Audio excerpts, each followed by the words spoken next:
Hoje a gente vai fazer uma reflexão sobre pais e filhos, mas como a gente costuma fazer na Kabbalah, não no sentido literal das coisas. Eu sou Yair Alon e essa é a Energia Semanal.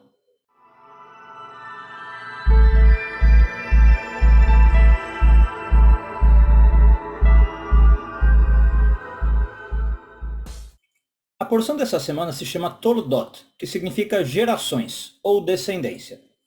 Talvez você saiba que o título de uma paraxá geralmente é extraído da primeira palavra-chave de cada porção bíblica. Muitas vezes, na maioria dos casos, é a primeira palavra mesmo, tá? Mas ocasionalmente pode acontecer de ser algumas palavras depois. Como essa porção começa dizendo Ve'ele Toldot Yitzhak ben Avraham, essas são as gerações de Isaac, filho de Abraão, o nome da porção é bem adequado, né? Toldot. No entanto, tem uma porção semelhante que também começa com as palavras Ele Toldot, essas são as gerações. É a porção de Noé. Mas lá, como é óbvio, o nome da paraxá é Noé, e não Toldot. E aqui o nome ficou Toldot.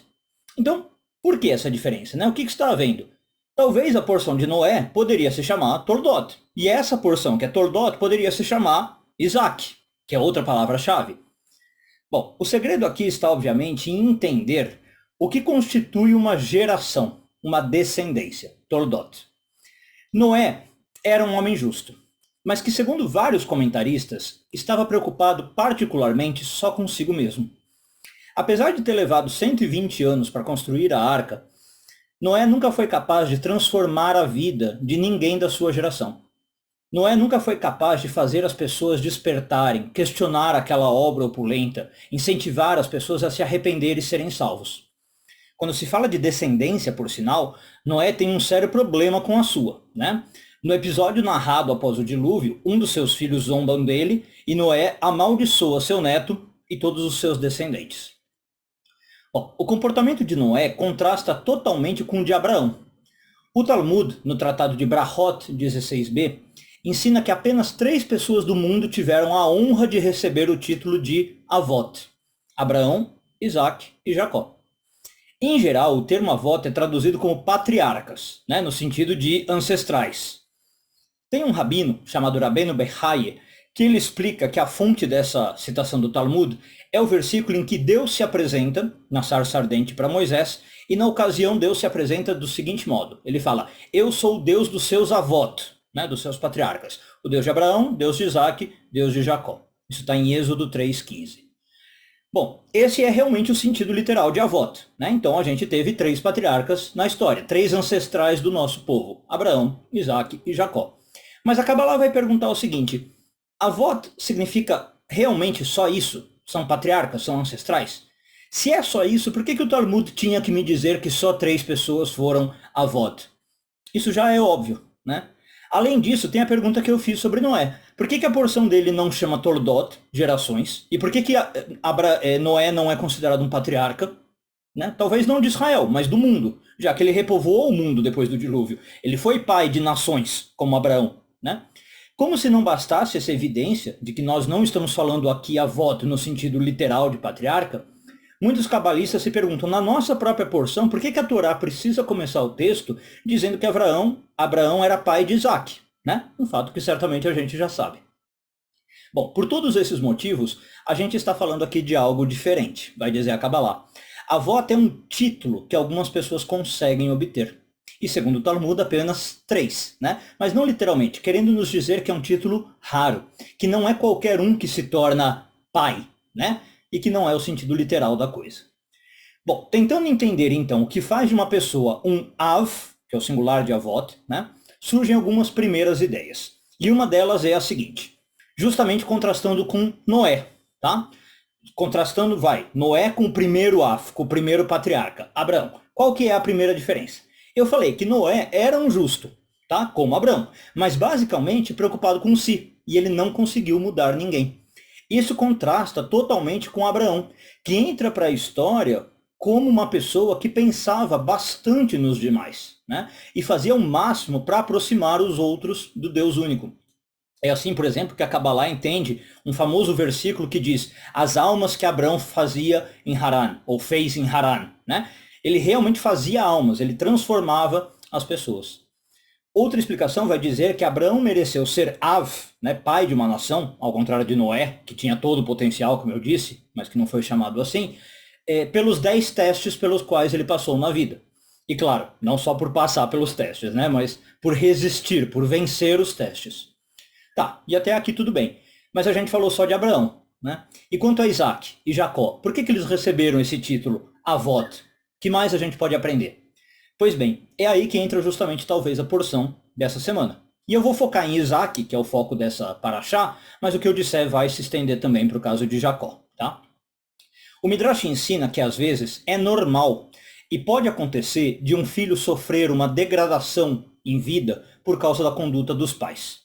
E o Midrash cita como exemplo o rei Yoshiarro, que era um rei justo, mas que sofreu degradação por causa do seu pai, que era o rei Amon, né, um rei perverso.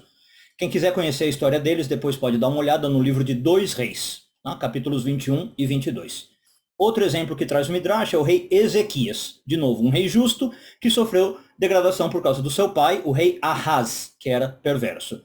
A história deles também aparece em 2 Reis, só que no capítulo 16.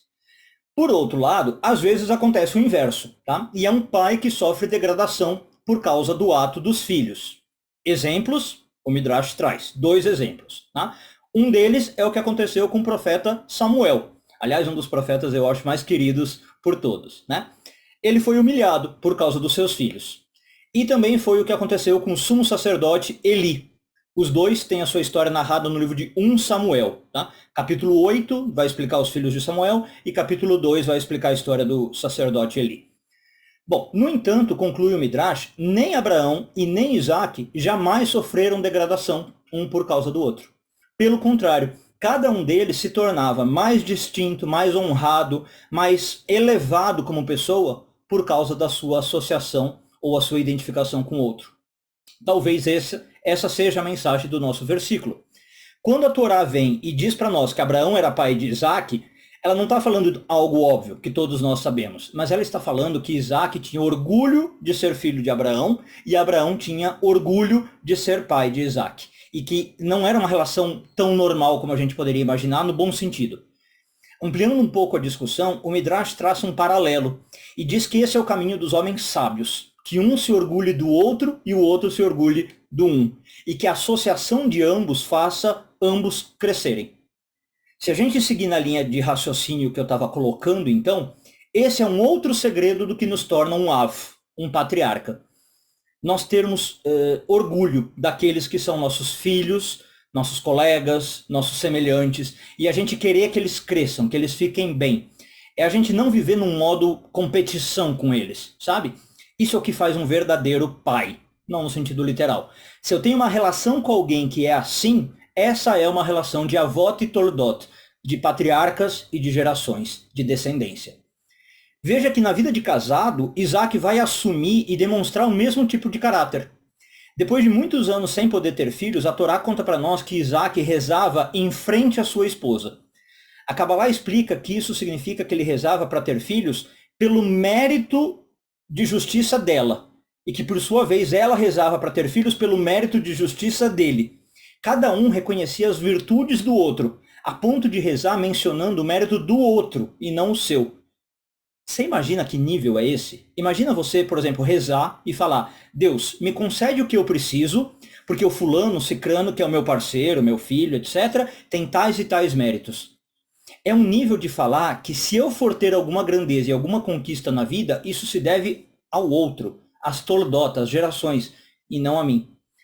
Quando há esse tipo de respeito e de visão num relacionamento, e aí seja entre pai e filho, marido e mulher, ou entre amigos, ou entre colaboradores, nós temos os ingredientes necessários para descendência, percebe? Aí nós temos os ingredientes para continuidade, para gerar frutos. É aqui que a gente pode entender por que a Paraxá, que trata de Isaac e da sua descendência, é chamada de Toldot, de realmente conseguir gerar frutos, descendência e filhos. Uma boa semana a todos, Shavua Tov e tudo de bom.